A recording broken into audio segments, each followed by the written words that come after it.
أعوذ بالله من الشيطان الرجيم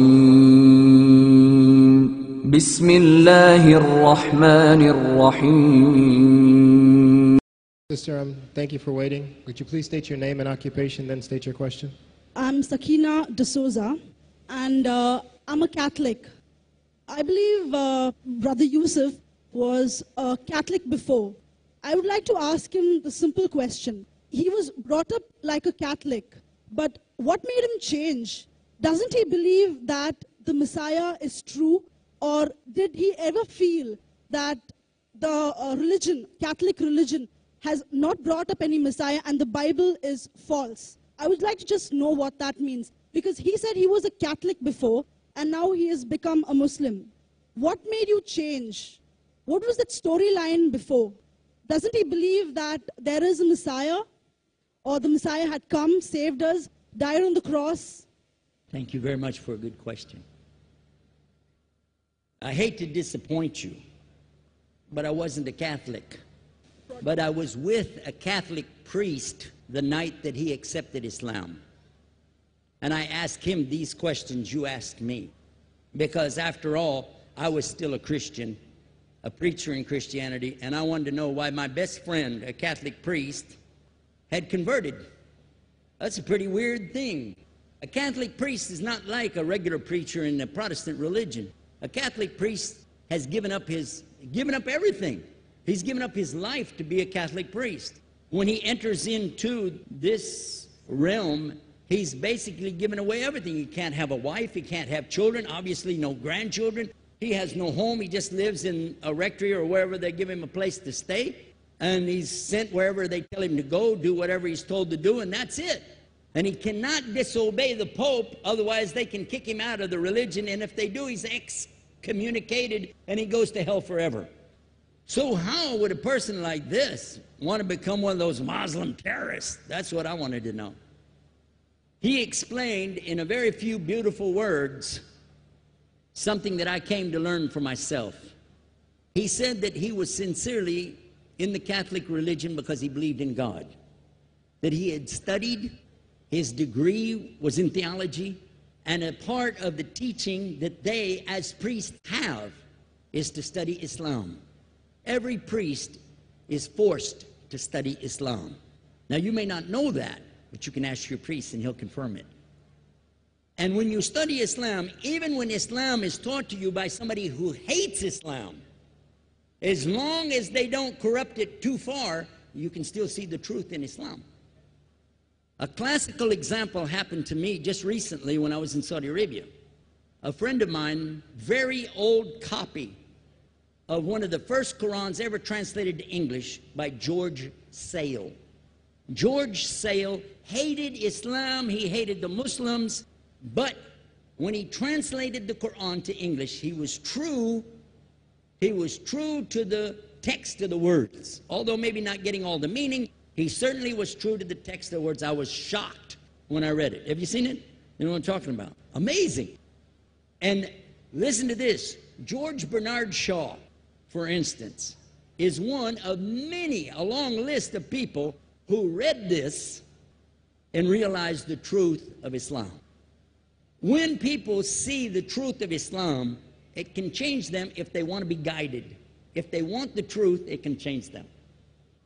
You might think, I'm a Catholic, I'll never be anything but a Catholic. But I'm going to ask you a question, and I want you to be honest. This is not for you to, start a debate, but just be honest. Was Jesus a Catholic?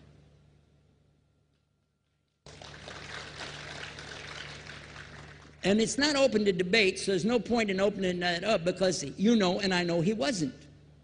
The Catholic Church was in business about 300 years before Jesus was born. It's on their website. Don't go like this. It's on their website. That's where I took it from. The Catholic Church was really started in Rome by Alexander the Great. Do you know what the word Catholic means? It means universal. It was the universal church for the Roman Empire. If you didn't join it, you could not be a Roman citizen.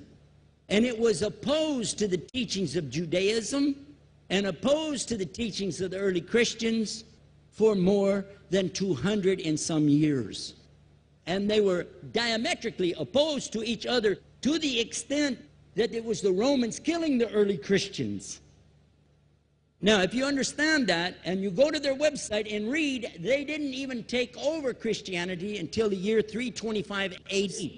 And when they did, they changed a lot of things, again, referring to their own website. But if you want to check it in Britannica or Americana or grow your encyclopedias, go ahead and read about the Catholic Church. When, in August of 325 AD, at the Nicaea Council, they took over, first thing they said was, let's change the date of the birth of Jesus to be the same date as that of Mithras, which was the god, one of the gods worshipped there, and also the sun god's birthday was the same day, December the 25th, believing it to be the shortest day of the year. And Constantine was a sun worshiper of Sol Invictus. Go to the website, read it for yourself.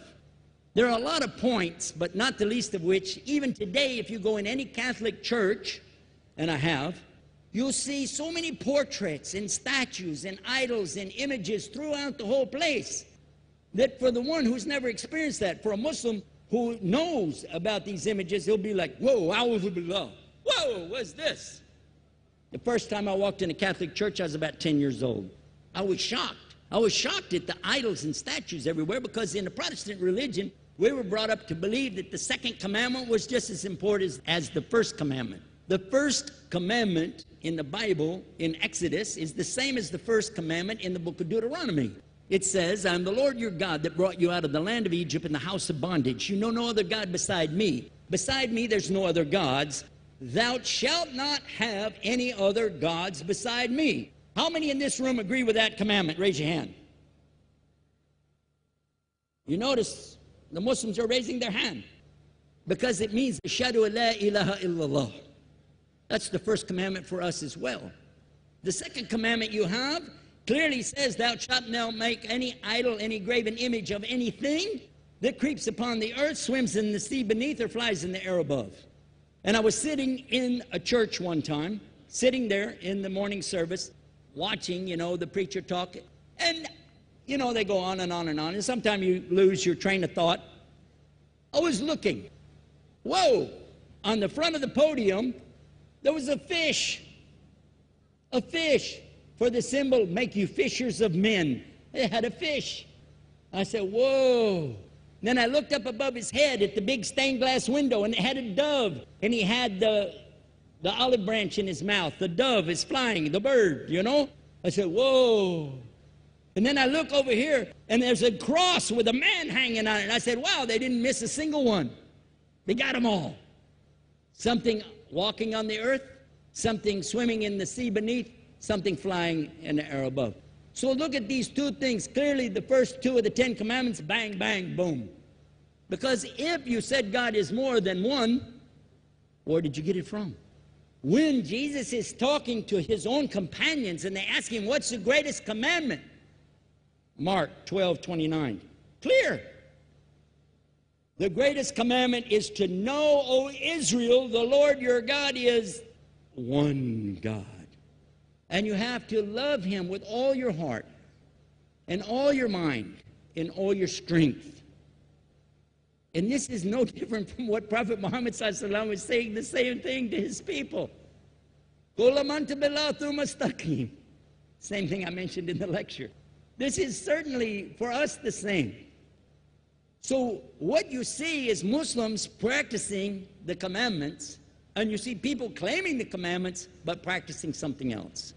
And I have seen more converts from the Catholic Church than any other of the many sects of Christianity, and especially from the nuns, priests, and even an archbishop. And all of them are better than me.